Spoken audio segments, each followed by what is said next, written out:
Good evening, everyone. We're back with 100 Years of Wonder Disney retrospective, up to number 38 today. And I don't know, I was doing some reading on this, and it says that this is kind of included in the Disney Renaissance as well. I mentioned last week that Tarzan marked the end of it. I don't know where I would put this. I don't feel right to say that this is part of the Disney Renaissance. It just kind of is. This is number 38. This is Fantasia 2000. And what's pretty special about this one might not be the movie itself, but it marked the first one in a long time in the stretch of these reviews that we've done, a film that you hadn't seen before today. So this was a brand new one for you. So we've talked a little bit about this behind the scenes before. We haven't gone like massively in depth into it, but I think we see eye to eye on this one, I think, again with Fantasia 2000. But it'll be fun. It'll be an interesting one to talk about. It's one that I always forget exists. I'm like, oh yeah, that is a movie in the Disney animated classics. I didn't know it did exist until I was like 14. Yeah. Yeah, you mentioned you saw the DVD or something in a store, right? Yeah, and I was like, oh, I was like, hang on, why is this Fantasia 2? I was really confused. I was like, there's a sequel. I was like, that's one Disney movie I didn't know existed. I thought I knew, well, most Disney movies that existed. I was like, oh, this is new. And I didn't watch it until today. I'm actually surprised how well this one did. I mean, I think it was still successful. I don't know if it was like a major hit, because you have to think about marketing costs and everything like that goes on top of the budget. So maybe it didn't pull in as much money as they hoped for. But especially in 1999, the whole classical musical, classic music thing with animation was daring even back in 1940. It was so totally different. And I do still think that the original Fantasia, I mean, if anyone's interested, you can go back to one of our original reviews. That was number 3 in this playlist that we did.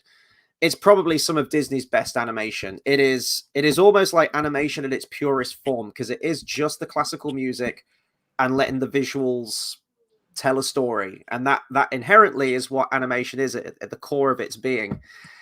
Whereas this one, it's still pushing the boundaries. It's integrating a lot more CGI technology in there, and I think that was definitely sort of the mandate for this one.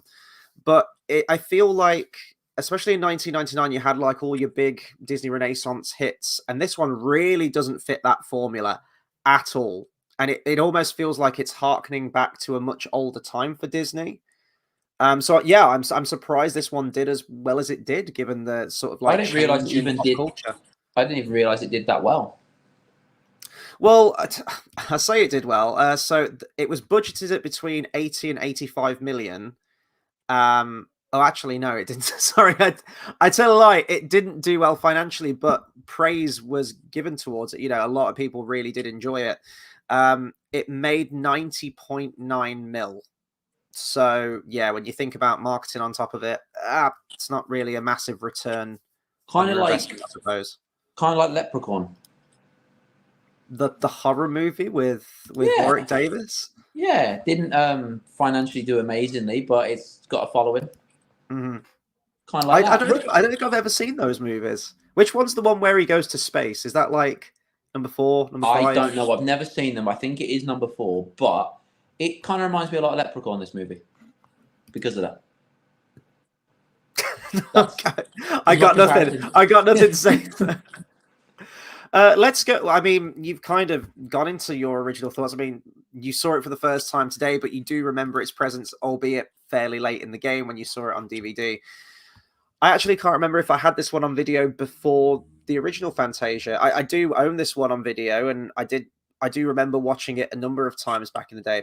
I feel like this one was a video. I had a collection of my videos sort of separated between where we lived and where my grandma lived, because we kind of visited there more or less every day, and I'd spend like a good few hours there, and I'd always want some movies there to watch in my downtime. And I feel like Fantasia 2000 was one that I moved to my grandma's place. So I only had like maybe 4 or 5 VHS cassettes there. So it would just be the same films in constant rotation. It was like Blackadder Series 1, which isn't my favorite series of Blackadder by any stretch of the imagination. There was Road to El Dorado. Probably some other one. And then this one, I remember that. So I'd probably just throw this on just to kill like an hour or so. And I remember enjoying it, but it's not one. Well, it's similar to the original Fantasia. You have to be in the right mood to watch a film like this. Like it's good stuff, but you throw a film on and you might just want, you know, characters and a story and punctuated with songs throughout. Whereas this one demands a different kind of attention, I think. Technically, it is a movie that has characters and a story with music. So technically, it's everything you just said. Well, yeah, when I say it's punctuated with music, this is punctuated with music all the way through. But you know what I mean. It's not the formula you've kind of you've come to expect at this point. But let's just go into initial opinions of this one. Then I'm going to start with you, because if you just remind people, if anyone's watching, what you thought of the original Fantasia, and then kind of your thoughts on this and how you'd compare it to the original. I thought, you know what? I thought this was really, really good. There was nothing bad about it, really. Like, I don't think I'd have anything that I say this is a bad movie or any of the segments were bad. Every segment was great. Every segment looked amazing. It's just the things in between the segments that I find really bad. Yeah, I know. The thing about the original Fantasia that I had was the original Fantasia was unique, and by that point now this isn't unique. It's just it's because it's not a sequel, like it's not, but it's just another one of something that's like, but do we need another one? You know, it's like it is good and it's done very well. It's one that, like, if you said, "Would I watch it again?" I wouldn't oppose. Like, if someone put it on, I'd be like, "Yeah, this is really cool. The animation's amazing. Every segment, the animation's different as well, which is really, really good." You know, it doesn't get bland. It doesn't get boring. It's just every part of it is really, really good. It's one of those of, why did we need another one? You know, you can have like another princess movie, but why would you do the exact same thing? Exactly. You know, it's one of them, which it's like, I mean, we'll obviously discuss it later, because I know we had the exact same opinion on why did they do copy and paste Sorcerer's Apprentice. That was just copy and paste. There was no, like, that was, it's like if... that's where you go and take a bathroom break or go and make a cup of tea. It's like, oh, I saw this one in 1940. It's fine. But the thing is, it's like, imagine like I, you know, released a rock and roll album and I just put Eruption on there because I just decided that was my guitar solo. It's like that, you know. It's one of those of like, it fits the movie, sure, but this isn't even your work now. It was so weird. But aside from that, like I said, it was a great movie. And my favorite segment would be the final one, even though it was just another Night on Bald Mountain. It wasn't Night on Bald Mountain though. It was a different segment. It was cool. With this, I don't think I'd cut out all the shit in between. I wouldn't say there's like too many negative words to say about it.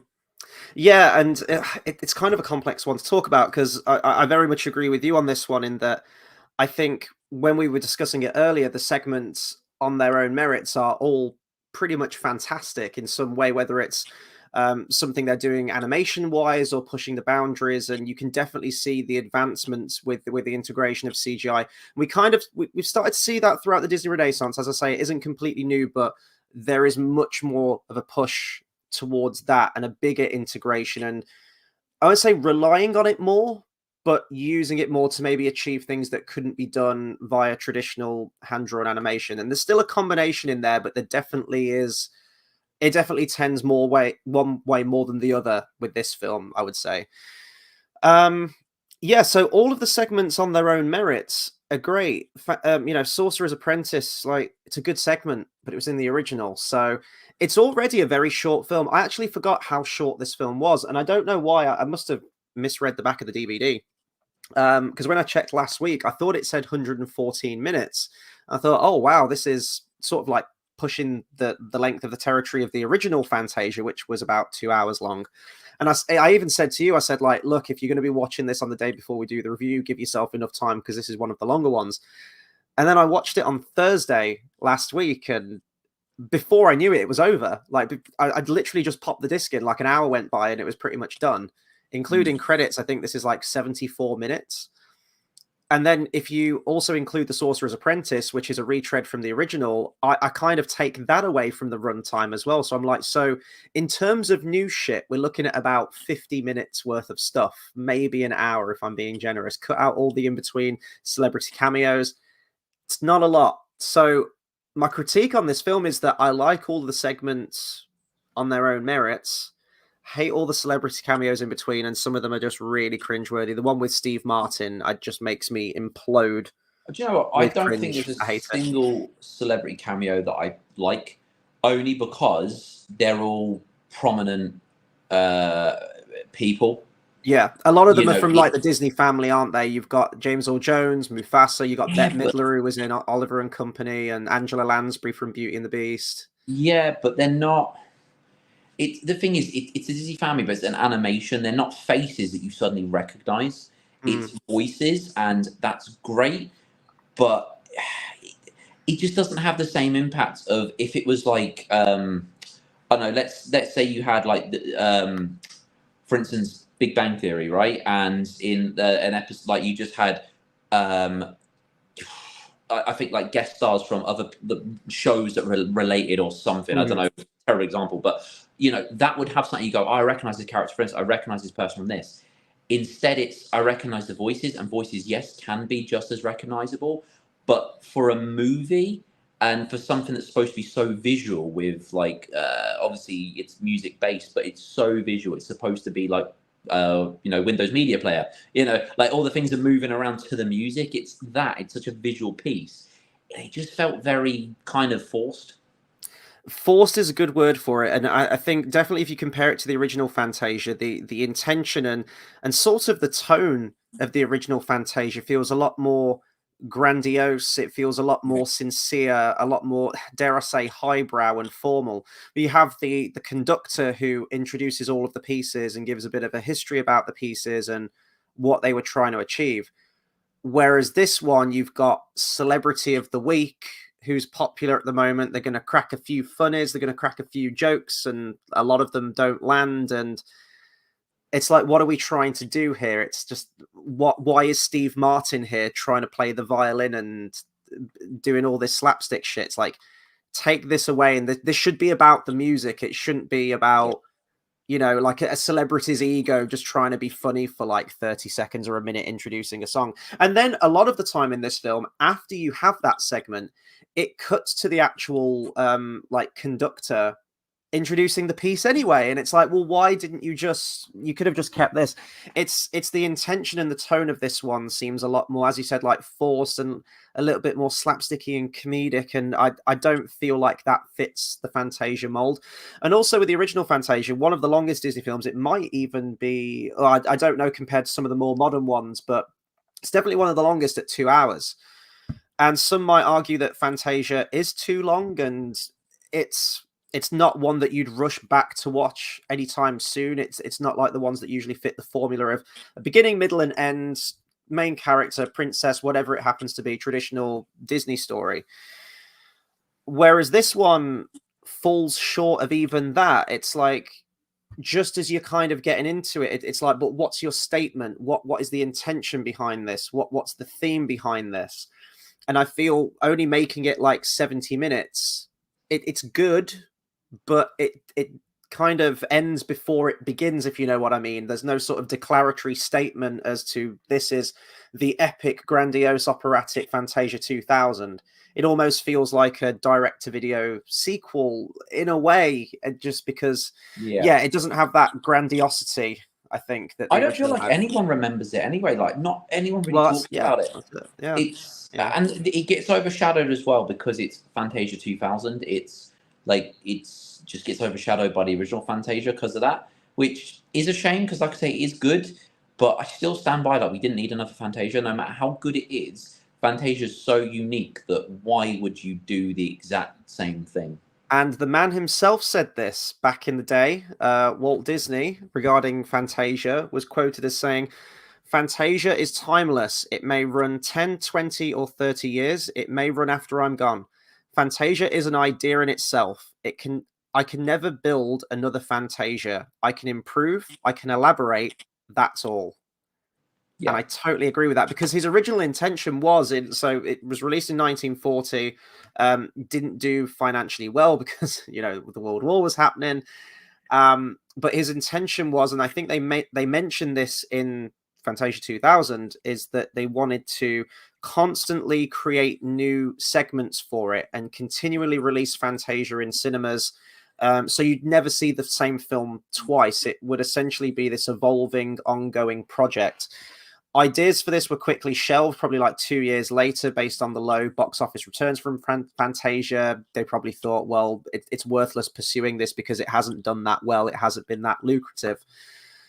I do still think you could do a sequel in some way, but it feels like the niche of the idea of the original concept will continually lessen the more times you do a new Fantasia movie. But I do just always like seeing new animated shorts and new content that Disney can produce. And they do produce them well. Like, I love pretty much all of the new segments in this one. There are some that are definitely better than others, and we'll go into the individual segments in just a second.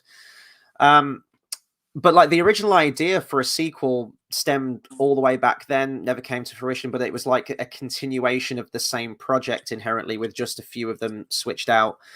Fast forward to 1984, and the idea of a sequel was revived again. I think Roy E. Disney, who was the producer on this film, pitched it to Michael Eisner.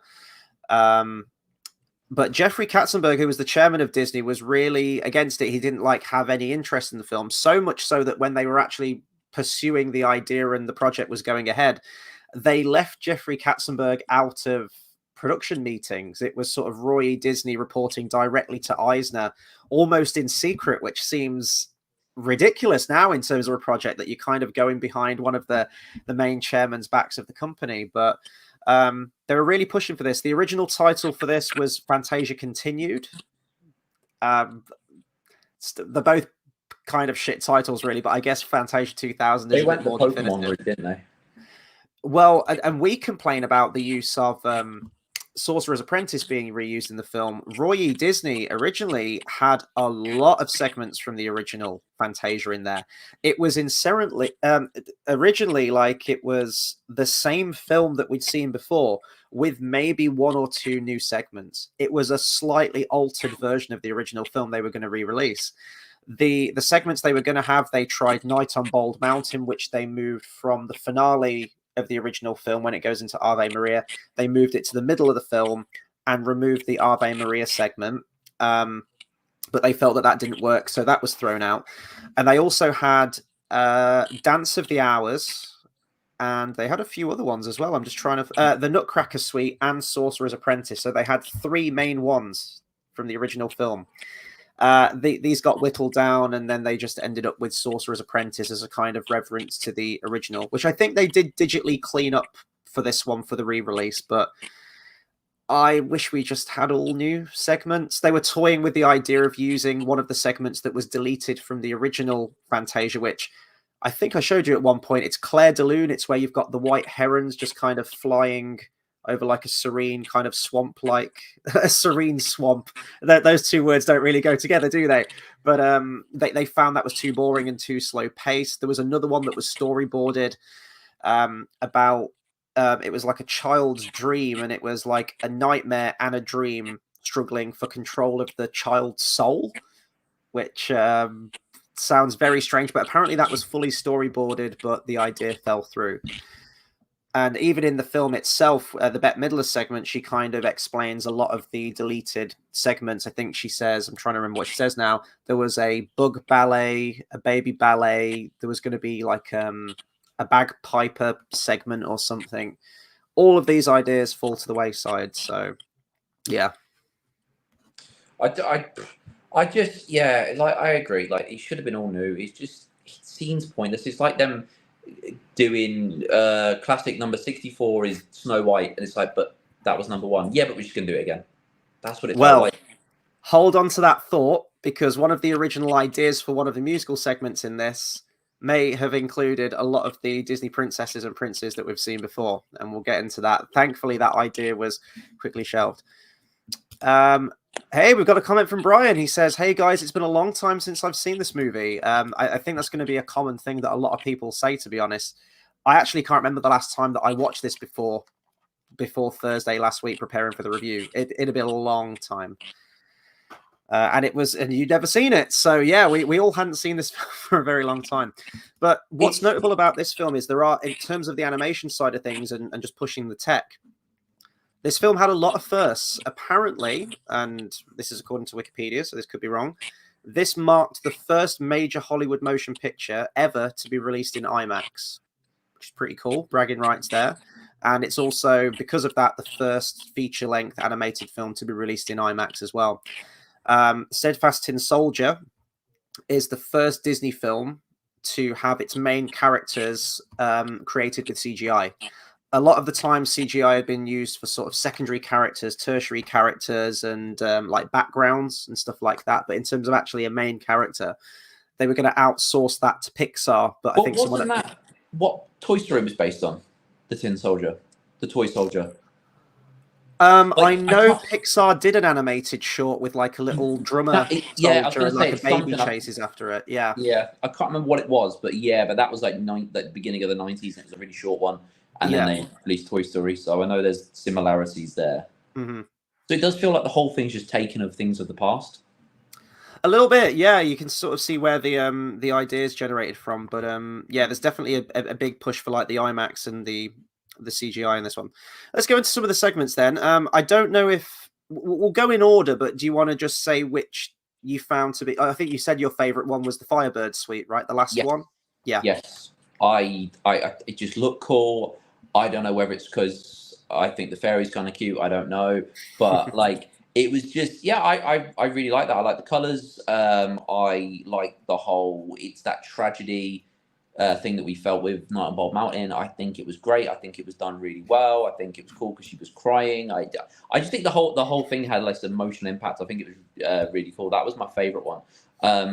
In terms of second favorite, though, I'd say the first segment, the first one, because the colors and the style of it just looks so cool. Like the opening, like the first segment and everything, when I first watched it, I was just like, this is so cool. Like it drew me in straight away. And it takes a lot for any movie or anything to draw me in very quickly.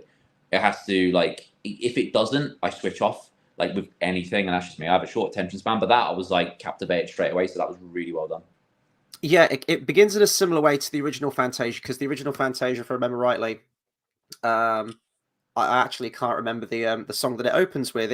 Is it the same one? Is it the same Beethoven song the original Fantasia opens with? But you have the abstract lines, right, that kind of match the pitch and the sort of like cadence to the actual music. And this is in a similar sort of vein to that. You have Symphony No. 5, Beethoven, and you kind of have these abstract butterfly-like creatures, like these triangle shapes that are then swarmed by what I guess look like bats, right? And it's this sort of constant war of light versus darkness. Hey, that sounds like Kingdom Hearts, doesn't it? I think it's an interesting opening. It opens in a very similar way, as I mentioned, to the original Fantasia, but it kind of draws you into what the idea is behind Fantasia. If you are new to this and you hadn't watched the original Fantasia, you kind of know what you're getting in for. It's a nice little short segment to get you into the crux of the idea, I think. I think it was just the backgrounds that were traditional in this one. I'm pretty sure everything else was CGI. I don't know how you wouldn't have seen the original Fantasia. The original Fantasia is amazing, though. Yeah, I do like it. And also, it's such a not cliche, but a very iconic Mickey-looking thing. The original Fantasia. I don't count Sorcerer's Apprentice as part of this movie at all, though. It's not. No, it's not. It's just a holdover, isn't it? Apparently, for research for this opening segment, the animators went to San Diego Zoo to a butterfly farm, and they observed slow motion footage of bats, apparently. So that's cool. You ever been to a butterfly farm? No, I don't think I have. Maybe as a kid, maybe as like a garden. Yeah, it's really cool because butterflies like land on you and stuff. But then at the same time, you're just like, if I'm not careful, I will kill one by accident because they're really delicate. So it's really cool. But then there was what are the big lizards called? Is it like the big lizards, dinosaurs? What are we talking? No, they're birds. Sorry, they're birds. Not that big. Like the ones that are like big enough that like as big as like the width of a chair. Komodo dragons. What are we talking about? Crocodiles, alligators. It's like salamander, geckos, chameleons. What's the really big bearded dragons called? I think they're just called bearded dragons. Yeah, but aren't bearded dragons like that big? Yeah, well, I think so. Yeah, frilled lizard. Like, what are we talking? 3 times the size of that, right? Big ones. And when I went to the butterfly farm, there was 2 of those things, and they were just randomly crawling around everywhere. I don't know why, but there were 2 of them, and they were big. and they'd pee on people. It's funny. That was a thing. Are you talking about iguanas? Yes, iguanas. Okay. Yeah, they look like bearded dragons, don't they? Or am I completely mistaken? Oh yeah, they have got like a little bit of Yeah. the chin But yeah, there flap. were two of them, and they were roaming around up the top and everything, and there were signs being like, "Careful, they might pee on you." And I remember that, and that was my experience at a butterfly farm. That was fun. Maybe they thought maybe they weren't drawing in enough people with butterflies alone, so it's like step right up and see the butterfly farm and the 2 iguanas that we have as well. It's like, Yeah, woo! that might pee on you. Yeah, that might be, well, some people might be into that, fucking weirdos. So exactly, it was yeah. in Stoke-on-Trent, so yeah, agreed. Let's move on to the second segment then. So this is our first big segment of the film. This is Pines of Rome. The composer of this one, Pines of Rome, I'm not even going to try and pronounce that name. I was going to say Res Piggy, but that's almost certainly not how you pronounce his name. Look, I'm not a classic music aficionado, okay? I'm sorry. This is your Flying Whales one. So contrary to the name, Pines of Rome, it has sweet fuck all to do with Rome or pines, really. There might be a scene, actually, where they break out over the water and they're flying and you get sort of like a landscape of what maybe look like pine trees. I don't think it's probably Rome, but anyway, it's quite a serene little opener, this one, isn't it? Definitely a big integration of CGI with the whales. Apparently, they developed coding, a technique similar to what they did in The Lion King when they did the wildebeest stampede. In the coding they had allowed them to have all the whales on screen sort of moving, and none of them would overlap with each other or phase through another one. They'd kind of like move out of the way of another one, which apparently is something they used for the wildebeest stampede, which is cool. Yeah, it was good. I like that. I really liked the animation on it. I thought it was cool. It was quite elegant. Mm-hmm. Yeah, no, I agree. This one was apparently also the first one to be animated for the film. They originally drew the whales in traditional animation, because I don't think when they were first developing this idea, I think this was like as early as like 93 or something. So this was like way before the film came out, and CGI was still in its infancy around that point. 93, what you had Jurassic Park, and I mean, I know CGI existed before that point, but this was where it was like they were starting to figure things out. So while they were figuring things out, they did some stuff hand drawn, and then later went back in and sorted it all out with the CGI. But apparently the whale's eyes are still traditional hand drawn, because they could CGI the whales, but apparently they couldn't get the eyes in CGI to look as good. So they did that traditional, which is interesting. Imagine the poor bastard that has to hand draw 2 eyes on every single whale in that final segment. Yeah, I know. Just or maybe they're further away. They're too far away, like you can't actually see them. But there's some absolutely gorgeous shots in this one. There really is, like, especially as it builds and builds towards the end, and you have the whole pod of whales flying into the sky. I think my favorite shot is probably one of the final ones, actually, where they break through the clouds, and it's almost like the clouds become the waves of the ocean, and they're jumping and landing in the clouds. I don't want to get too artsy-fartsy with this one, but it almost felt like they were passing on to like the next, like they were going like ascending to heaven kind of thing. That's how I inferred it with the maybe bright they light. are like, maybe the whales are vessels that carry us when we die. Oh, there you go. Nice. In like into the next life. Yeah, it almost felt like they were making their final journey kind of thing as a pod of whales together. But yeah, I really like this segment. It's I think it's a very strong one. It's probably one of the strongest ones in the film. Yeah, and then we move to the next one. Now this one's really fun. I agree with you that Firebird is probably, well, it's more emotional. You can read more into it in terms of the actual animation itself, but I have such a thing for Rhapsody in Blue in this film. This was always my favorite segment growing up. I love the art style of it. The music itself is such an earworm when it always kicks back in with that main riff. It always hits harder every single time. And yeah, I just really love the style of this one, the sort of like caricature style, what's that pace of animation called? Like with where the background's kind of like the Monsters Inc. Where they have the background, it's all just like sketched. It's not like detailed. It's not impressionistic, is it, or minimalistic? I don't really know much about art, to be honest. But yeah, how it starts with a single line and you get the clarinet. Yeah, it sort of fits in with the song at the beginning as it fills in the backdrop of the New York skyline. But I like how you have all the interwoven characters in this one, which apparently all have names. I didn't know this, so I don't know if this is in like Disney merch or in like a Disney World or Disneyland. All these characters have names. You have Duke, who's who's the construction worker who wants to be a jazz drummer. Let's see, who else do you have? All the names were on here somewhere. Rachel's the little girl. John apparently is the guy who's in the loveless marriage who wants a simpler life, and then Joe is the name of the guy who's kind of unemployed and looking for work. But I love how throughout the segment, with no words, we know exactly what's going on, what all of these characters desire, their dreams and everything, and how these four completely separate people living in the same city, ultimately their stories all weave together to get the happy endings that they all want at the end. I love it. I love the pace of it. I love the tone of it. I just think it's a really, really fun segment. Yeah, it's definitely the light-hearted one, I think. Mm-hmm. It's the one that goes on a bit comedy, humor. Like, doesn't it have the thing with the thing and the like, you know, like the nuts and the, what's it called, the like hydraulic the press. Yeah, I love how bounces. that fits in time with the music as well. Yeah, it's definitely like the fun one. It's just the one done for just, you know, it's got that very 1940s look to it as well in a lot of ways. Yeah, it's definitely the one on that. But then again, because it has a 1940s look, again, is it kind of trying to ride the coattails of the original Fantasia? Of this one, no, I think this one stands on its own. I like how they have more of a bluesy number in there. Yeah, but I'm thinking that combined with they redid the Sorcerer's Apprentice. The last one felt like another Night on Bald Mountain. Are they just constantly trying to ride the coattails of it? Is what I'm saying. Is it another kind of way of them doing it because it's the whole 40s aesthetic?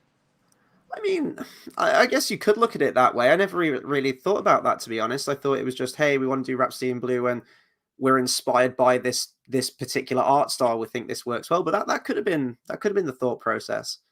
Yeah, I mean, would you say so? You know how we said like the final segment, the Firebird sequence, is very much like Ave Maria, kind of in tone, really. The opening segment, the Beethoven one, is similar to the impressionistic abstract lines at the beginning. Do you think this compares to anything from the first Fantasia? I think this is pretty much standalone, this one. No, this one is pretty standalone. It reminds me of, what's the one in the movie? Oh, is this like a Melody Time one, or? Yeah, it reminds me of. Yeah. It's either Make Mine Music or Melody Time. I get those two mixed up all the time. It's the one that is a girl with a dress. Oh yes, the one that got edited. Yeah, it reminds me of that. Yeah, no, I totally see that, definitely.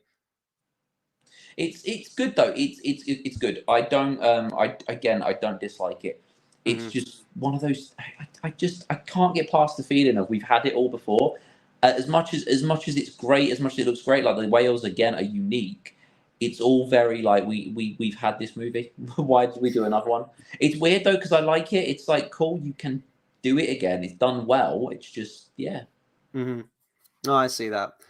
The next segment though, I really do like as well. This was a fun one to revisit. It's almost like a little short film in and of itself. We have Piano Concerto No. 2, Allegro Opus 102 by Shostakovich. This is the one that's based on the Hans Christian Andersen story, The Steadfast Tin Soldier. This, probably alongside Rhapsody in Blue, actually, when I was growing up, was always my favorite one. And watching it again, I was sort of blown away by the art style. Something that you said, and I really do agree. Each segment looks totally different from the previous one. There's a lot of variety in there in terms of the animation and the overall aesthetic and look to each of these. And you can definitely tell that the animators and the story development team have really thought hard about how they want each segment to look and feel in relation to the music. And I think you definitely get that. I just really like this. I think this is perfectly timed with the song. And I think, again, Bette Midler introduces this one in the movie, and she says that they knew they wanted to do something based on the Steadfast Tin Soldier, but they couldn't find the right song to fit the story. I think they absolutely nailed it with the song. Like, I love the piece of music and very simple story, great visual storytelling, how you have this really good, heroic tin soldier who's only got one leg. He's a broken toy. He sees this ballerina standing on one leg and he feels like, oh, someone like me, I'm not the odd one out. And then realizes she has two legs, and I really like that segment where he's initially, he takes the flower and offers it her. It's like a really sweet moment, and the look of disappointment on his face, thinking he's not good enough for her, but she accepts his advances. And yeah, I really like that. And the terrifying evil Jack in the Box, which looks scary as fuck. To be fair, I think it would have been a better segment if, instead of feeling sorry for himself, he had gone out of his way to be like, well, I'm going to take a leg off to make her like me. I think it would have been oh my god, like even better with his bayonet. Yeah, it would have been amazing. Like if he had like planned to do that, and then that was the final segment of the movie. We came back to it. Well, the original. Well, I mean, it's Hans Christian Andersen, isn't it? He doesn't believe in happy endings to his stories. Me neither. They were originally going to go with the original ending, which is where the Steadfast Tin Soldier and the ballerina figure both burn in a fiery death together. However, how the music moves and how it builds to a happier sounding ending towards the end of the music, it just didn't fit the music at all, so they changed it. The boat ride through the sewer as well, which is one of my favorite segments, and gets really intense and creepy, and you've got all the rats that are like scratching at him and trying to jump at the boat. That was going to be a very different tone originally. They were going to be sort of playful rats doing fun little antics, which I'm very glad they didn't do, because the intensity of the music at that point gets very dark and intense, so you want the visuals to match there. And as I mentioned already, this was the first one that has the main characters be CGI, which is interesting. I still don't know if I'd say main characters, because it's full of little random segments. There isn't really necessarily a main character all the way through this thing, but I guess it just means of the piece. It's a Disney first. So yeah, I really like this segment. I really like it. It's I enjoyed it. I liked it. But it's not one of the standout ones for me. Mm-hmm. That's fair. That's fair. There's a moment in this where it really reminds me of Toy Story, and it's the bit where in Toy Story where Woody knocks Buzz out the window, and you have the bit where the Steadfast Tin Soldier's right on the window ledge, and the Jack in the Box is like throwing little building blocks at him, and eventually knocks him out the window. It really reminds me of Toy Story. Yeah, the next one Yeah. We have a fun little short segment next. I quite like this one too. It's a bit of a wacky out there, but it's colourful. You have the Carnival of the Animals finale by Camille Saint-Saëns, and it's the flamingos with the yo-yo. That reminds me of old Fantasia. That felt like it was copied and paste. Well, the original idea was going to be very copy and paste. So the animator was Joe Grant, and one thing that he loved was the ostrich ballerina characters from the Dance of the Hours segment from the original Fantasia, and the original intention was to use those same characters, the same ostriches. They developed the idea of the yo-yo because apparently when he was on a break, it was the co-director, Mike Gabriel, when he was working on Pocahontas and he'd go on break, he had a yo-yo that he took with him and did all like the yo-yo tricks, so they took that idea for it. I quite like this one. It's a fun little one. I think it's a good one to break up the previous segment and the following one. I think I really like it. It's colourful. It's over before you know it. Yeah, it's quite forgettable. Mm-hmm. Yeah. Fair enough. The thing is, they reference it right at the end, don't they? With in the credits, I think there's you can see the picture of it, and that felt like as much reference as we need because it's that short. It's just there. It didn't feel like a little montage, loads of stuff. It felt like it was just like a little montage, if that makes sense already. Mm-hmm. Apparently, the whole segment was produced with CGI and 6,000 watercolor paintings. So, and that they went with an art style, a color palette that compared to the style of a Hawaiian shirt. I can see that. It's definitely very sort of, in your face, very saturated, but I don't know. It's a fun enough segment. I don't think you get a segment like this in the original Fantasia. I know they compare it to Dance of the Hours, but I think yeah. Hawaiian shirts should be more of a fashion statement in the world at the moment. I think I think more people should wear them. And then the next one, as we've said, is it's the Sorcerer's Apprentice. I don't know what you want me to say. Refer to our previous review that we did for Fantasia, I guess. Why did they put it in there? It was weird. Okay, when I say why, I get it. it's Mickey. It's they were like, oh, it's Fantasia. It's like, but okay, so but do something new. Yeah. You wouldn't, like I say, you wouldn't, release an album and put, someone else's song on it and be like, yeah, but it's like, well, it's not yours though, is it? Mm-hmm. It's just so, yeah, it's just so dumb. Like, it's also the thing that makes it worse is they had a segment with Donald Duck as well, and Donald Duck could have been the face of this movie, but they did. Yeah. They just went, let's do Mickey again. And it just felt really wasted. Like, what was the point in that? Like, I'll never get that time back again. Like, why did I watch it again? What was the point?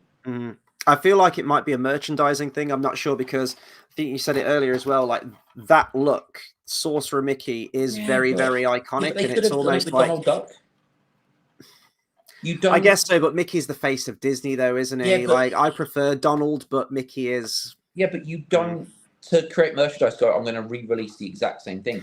Well, no, I agree. Your own thing. And the compromise could have been, let's do a sequel segment to The Sorcerer's Apprentice. Or one thing I suggested was if they didn't want to go all the way with doing like a sequel, they could have remade it so it's still in reverence to the original one, but update it with like, so you are remaking it from the ground up. It's almost like these new video games that come out and it's like, oh, we're re-releasing this game, but we've completely overhauled it, new engine, new graphics and everything. So let's see The Sorcerer's Apprentice with CGI animation. I mean, I'd still hold the original in the highest regard and think don't tamper with a classic, and maybe that's why they shied away from doing that. But if you're gonna do something, if you're gonna repeat it in whole, like do something new, present it in a different way. And yeah, it was digitally cleaned up, but a lot of people at the time said that when they were watching this in IMAX, just the quality dropped off a fucking cliff when it got to that segment. And of course it would, because that segment came out like 60 years previously. So it's what it just it was whoever's decision was to include it. I think it was one of the dumbest decisions. Yeah, no, I totally agree. Because it didn't feel again like a movie in its own merit. It felt like you're just doing Fantasia again, but it made the movie drop down a few points. So segment number 7 is Pomp and Circumstance marches 1, 2, 3, and 4, or Land of Hope and Glory. Probably one of the most patriotic British songs there is, I want to say, by Edward Elgar. Sorry, Sir Edward Elgar. God forbid I missed the Sir. And this is it's Noah's Ark with Donald Duck. The original title for this was going to be called Donald's Last Roundup, but then it was changed to Noah's Duck. Because they knew they wanted to use the song. Now, this is where the Disney Princess one that I was telling you about. I can't believe this was even an original idea. It was going to be a selection of Disney princesses and heroes, and they were going to be in some kind of like wedding procession, and it was going to be kind of like this Greco-Roman setting. And they were going to be carrying their future children in some kind of like presentation naming ceremony kind of thing. So I guess you'd have Snow White and oh god, what's his name? Prince Charming. He didn't have a name. Oh, Prince Charming, that's it. But wouldn't it be ironic if she had a dwarf as a kid, like a midget? Like, yeah. Well, it could be one of 7 at that point. No, but that's the thing. Imagine she had a midget. They'd be like, which one is it? Like, that would be that would be weird. And then, so what would it be? Probably like all the old princesses, I guess, wouldn't it? And then you'd have like Cinderella and no, that was Prince Charming, wasn't it? I think Snow White was as well, though. Oh, okay. Was it just the prince? Wasn't it? Was it just the Prince? I think Queen? So that was the original idea, and then I think who was it? Let me. And who was Prince Eric? That was Little Mermaid.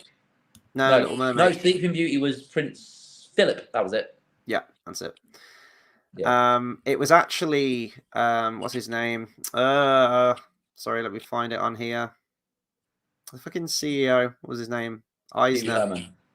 Oh my god, why am I blanking on his name? Michael Eisner. That was it. Jesus Christ. Fucking going senile in my old age. He was the one who vetoed it, and I'm going to try and find the quote that he said because it's glorious when he was presented with that idea. It was a shit idea. Pretty much. Yeah, no, he did say that. Let me find it on here. Oh, here we go. Yeah. Oh no, it's one of the staff members described the artwork apparently as quote an appalling abuse of the characters. So, and I feel like it would be. To me, that is the equivalent of what we got in Wreck-It Ralph 2. Ralph Breaks the Internet. You know, Oh, where okay, you get, yeah, I know, yeah. and it's like we're dredging up all of the Disney princesses, and they're kind of like modern Instagram chicks, and like pulling out cell phones and like, let me take a selfie, and it's just like Yeah. this. How dare you? How dare you do this to Snow White? Have you no honor? Fuck all of you. I hate it. I hate it so much. Weirdly, wait, who wasn't in there? Mulan. No, Mulan was there. Which Mulan one was was there. that? Still voiced by Ming-Na Wen. They had a lot of the original voice actors. Which Well, the one ones that were wasn't still there? living. Alice wasn't there. No, because she's not a Disney princess. Yeah, but she's a Princess of Hearts. She, Yeah. yeah, I hate that Kingdom Hearts did that. It's just like she ain't. She's not. Yeah, but no, Pocahontas was no, was she? No, she wasn't there, was she? Pocahontas was in Wreck-It Ralph. Yeah, She? yeah. Oh, maybe it was just Alice that wasn't there then. But they had like Brave. They had like Princess Merida. I And was I'm gonna like, say she was there, and that was just silly. I'm like, oh god. Then you have Iron Man and Stormtrooper. We have Stormtrooper. Fucking hell, we have Stormtroopers in a Disney classic. I'm sorry. Oh god. When we get to that. It's going to be such a drop off a cliff at the end of this retrospective. It's just going to really piss me off. So, yeah, just enjoy the good times while you can, because they will come to an end soon. It's the thing is, though, why is there sequels? Moana 2, why is that a Disney classic? But, you know. The next few, Moana 2, Zootopia 2, Frozen 3, the next 3 Disney classics over the next 3 years are all going to be sequels. We're going to have our first complete Disney classics trilogy. That's going to be a new thing come Frozen 3. Yeah, but we're going to find out where Elsa's powers came from fully, aren't we? And it's going to be like we give a shit. Yeah. Yeah, and I don't care where she's just magic because she is. Like, I don't care about where she came from, how they made the ice bitches. Like, just she's cool because she is who she is, and that's it. Yeah. Totally agree. Yeah, so Land of Hope and Glory, Pomp and Circumstance, Noah's Ark with Donald Duck. What do you think to this one? No, I like the segment. I really do. I really like the segment. I think it does hold up in its own merit. Like, they didn't need Sorcerer's Apprentice. This could have been the thing. And, you know, I think if they hadn't had Sorcerer's Apprentice, they could have spent a bit more time on the story, I guess, because it's not bad. Like, I don't think it should be changed. I just think if they did do Sorcerer's Apprentice, they spent a bit more time on this, they could have made it the face of the movie. But it stands out as being the face of the movie without it. It is very, very good. Yeah, I wouldn't really have any issues with this one. It's funny, it's cool, it's, you know, they could have even had, you know, the lead up to it where Mickey's there saying, oh, he's like, Donald, get ready, you're on in 30 seconds. They could have still had that and had a whole, like a throwback to a whole, like, oh, I'm not going on this time, Donald, it's your turn kind of thing. And that could have still been cool. But they didn't. It was such a missed opportunity where they didn't even have to do much more. They just didn't need to include Sorcerer's Apprentice. Take that away, and it was just But the segment itself is great. No, I agree, and it's frustrating because when I was watching it, I noticed a lot of Disney Easter eggs in there of characters amongst the animals, and I can't remember them now. The only one that I remember was you see 2 little green frilled lizards, and it's Frank from Rescuers Down Under. There's 2 of them. It's almost exactly the same character design. And, oh God, yeah, there were a few more. And it really annoys me. But I think it's a sweet little love story. It's one of those classic kind of tropes where the main characters just keep missing each other all the way through the segment. But I honestly, in terms of the Disney main cast of characters, I don't think the animations look better than this. Like the animation on Donald and Daisy, well, everything in it, everything, like all the animals and the comedic moments and everything, but specifically on those like main pantheon of Disney characters, the traditional animation on them, and it was probably enhanced with CGI maybe because it looks super crystal clear, and I honestly don't think they've ever looked better than that. Yeah, it does look nice. I still think this is one of the best done segments in the movie.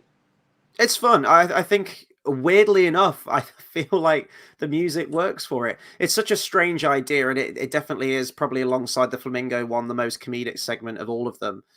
But I enjoy it. I think, it's super colorful and vibrant. It's a I love shame. God, sorry. I was going to say, it's a shame they didn't use this as the face of it, because it really could have been, and it should have been. Yeah. I suppose it's weird that it goes biblical. I will say that. But it's a fun story. It's a visual story. Disney have done Noah's Ark related things before. I know what they should have done. Go on. So instead of Noah's Ark with Donald, they should have done the story of Moses if they want to go fucking biblical, because there's the whole Yensid thing where he parts the water, isn't there? Yeah, I was watching that and thinking and it was it very would have Moses. been so don't include Sorcerer Apprentice, do that, and it would have been a whole kind of like, oh, I see, because and and then that's the way Yensid still would have stood across, because he's an original Disney character. He parts the sea, but then they just kind of was like using Moses to basically be like, yes, this was Mickey and Yensid, and it was number one, but this is like the next, if that makes sense. Like, they didn't go above it, but they just kept it lower. If that makes sense. There is an issue with this, however. The previous year, in 1998, there was a very big animated Moses film that came out, which was produced by one of the ex-Disney chairmen, Jeffrey Katzenberg, the Prince of Egypt. So I don't feel like you could follow the coattails of that one. They just shouldn't have gone biblical. I mean, I'm fine with it. It's I'm not like a Bible basher or anything. Like, how dare they sully the name of the good book by adding Donald Duck in Noah's Ark's place? But I really like the segment. It's fun. It's sweet. I like seeing Donald and Daisy together. It's sweet. It's charming. I like it. Yeah, it is. And then we move on to the completely gut-wrenching, emotional one to finish off the film. Probably the best. It probably is the best in terms of like animation and tone. The Firebird Suite, and I'm going to get the name of the composer because I always keep forgetting. Firebird Suite 1919 version, Stravinsky. This is stellar. This is absolutely outstanding. I would probably hold this in highest regard of some of Disney's best animation to date in terms of visual storytelling and just look, tone, mood, emotion. It's got everything. I think you can really read into it. You can, everyone who watches it can have a different takeaway from the scene. Apparently, it was based on it was inspired by the 1980 eruption of Mount St. Helens.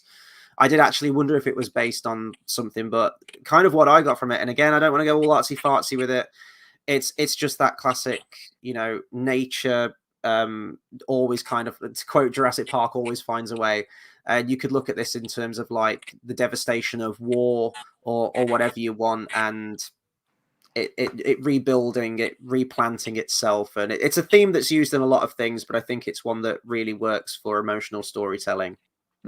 Yeah, it is the best one. It's just really nice. The animation's really smooth and fluid, and yeah, I think I like cute fairies that like are really innocent, and I just think it's cool. I was just reading here, and this ties in with Carl's comment right here. He says, "Evening, guys. Apologies for being late. Have I missed the Van Halen reference yet?" You have, but the thing that I'm going to say harkens back to the reference you said earlier. So I'm going to quote here. Disney thought of the idea of the Earth's destruction and renewal after passing Mount St. Helens following its eruption in 1980. I did think that. Yeah, when you said that, I was like, oh, it's back to the original eruption, which is basically like Sorcerer's Apprentice, really, isn't it? So there you go, Carl. There you go. You got another Van Halen reference in there. That's cool.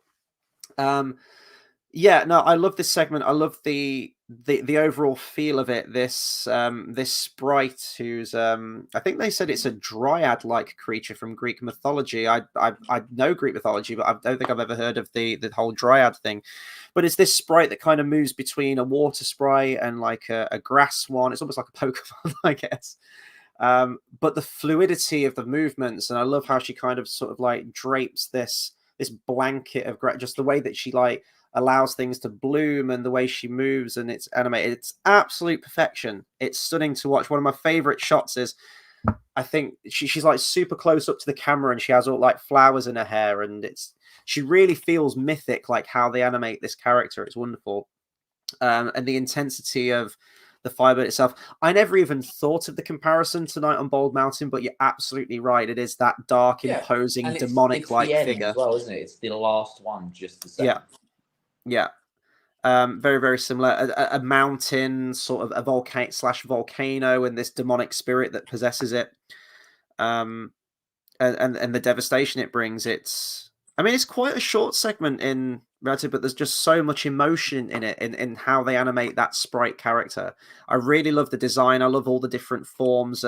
When the devastation sweeps the land, how she almost becomes like an ash sprite as well, and has to sort of like build herself back up, and the struggle.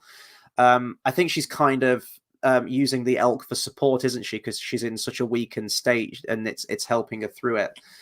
And then when it gets to the end and everything's in full bloom, it's just bloody gorgeous. It's the kind of animation that, and this is what I talk about, like Disney chills, like the kind of animation that brings like a single tear to your eye. Or maybe that's just me, but yeah. I think it would have been better and more improved if instead of her tears, it was like she got stabbed and it was her blood.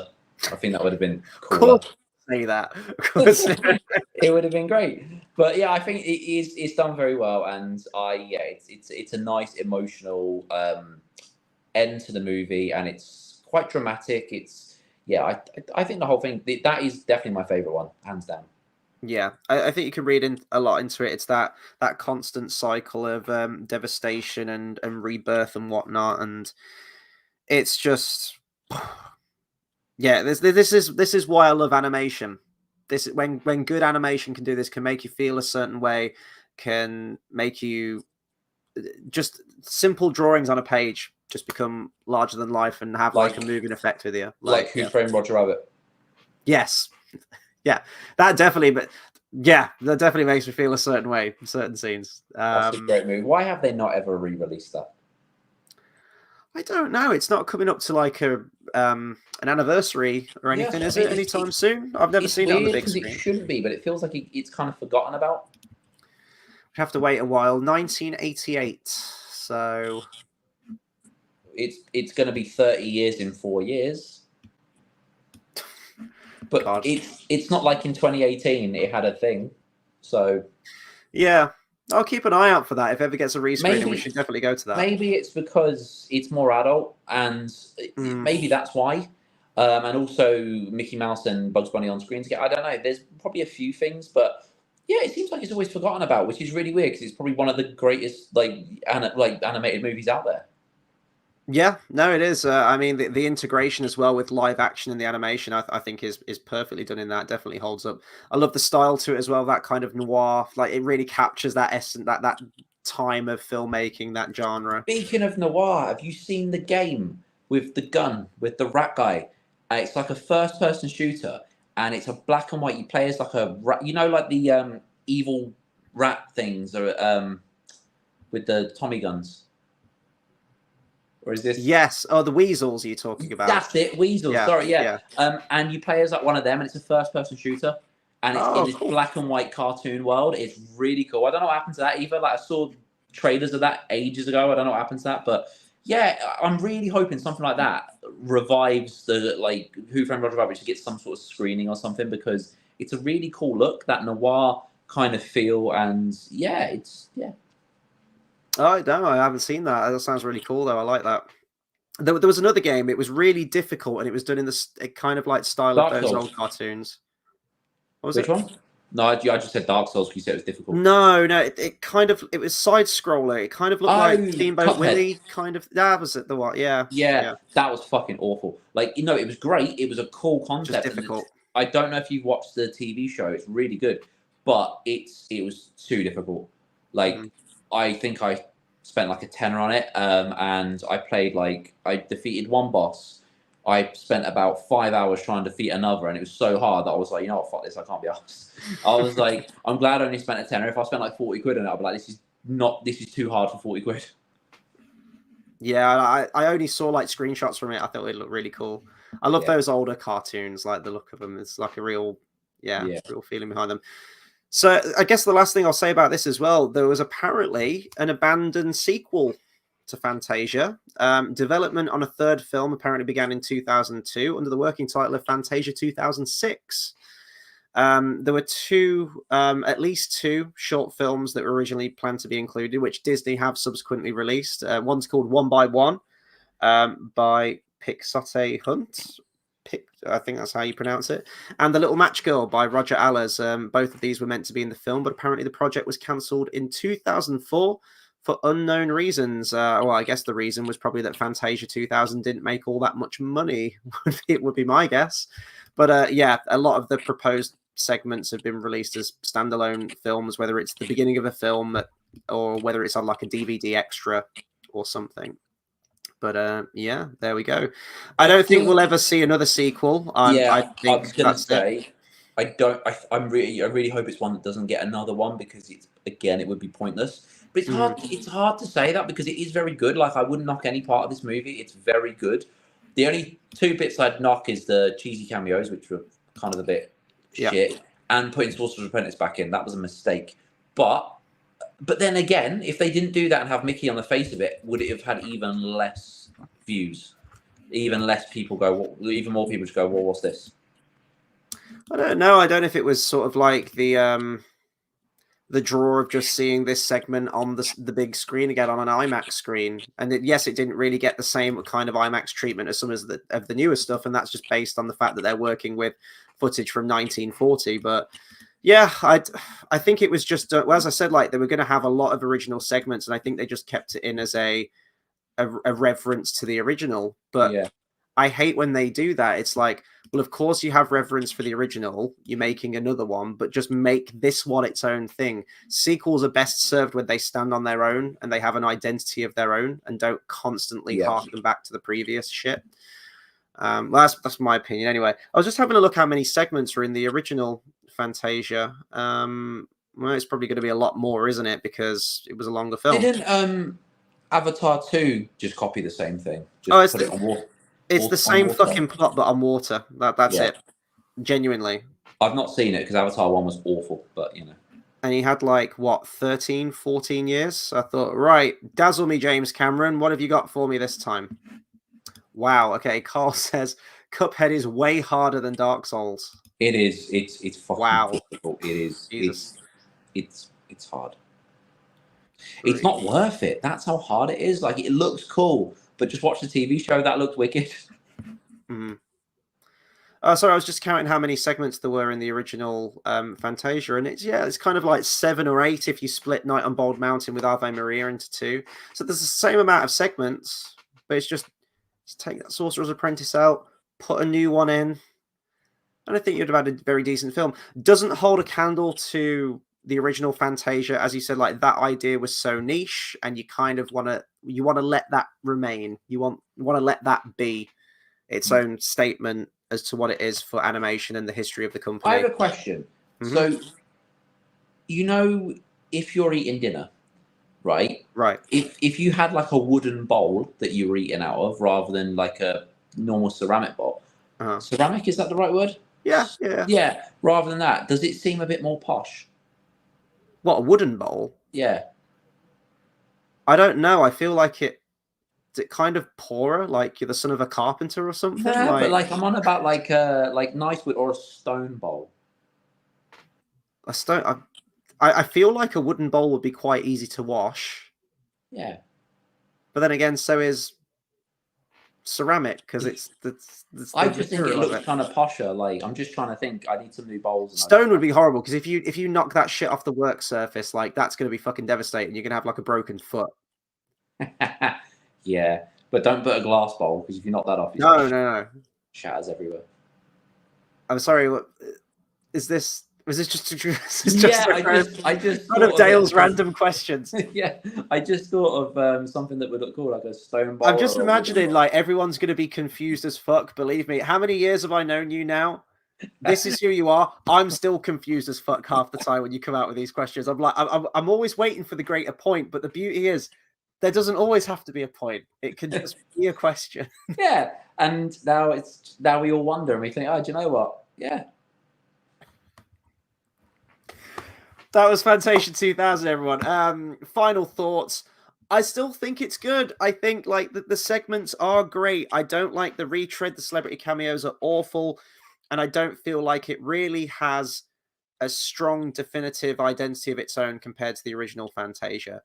That's not to take it away from the animators. I think the stuff that they've created for this is some of genuinely like the most beautiful, moving stuff that the company has probably ever produced. Especially with the Pines of Rome segment, and the Firebird one that we talked about is among some of Disney's best. I love the fun, rapid stuff in there with Rhapsody in Blue, and some fun little segments in there too. But I don't know. It's difficult to know why it doesn't gel together as a sincere product.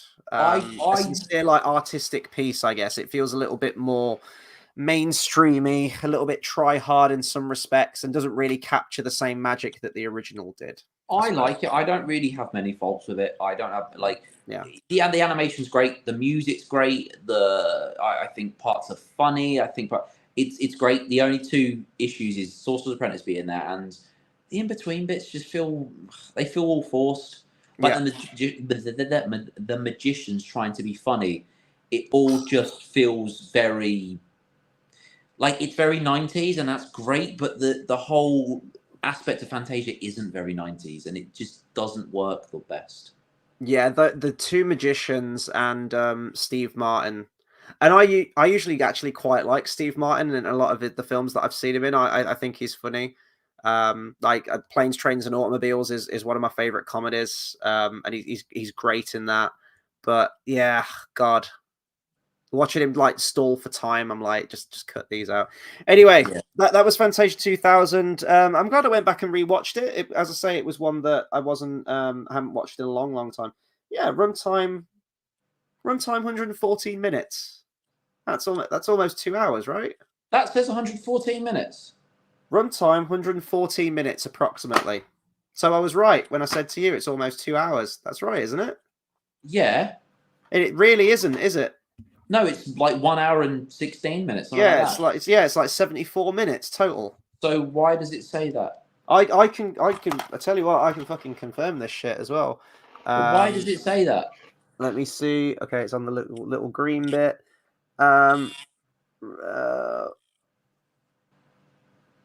Oh, it's not focusing. Or does it not say 1 hour and 14?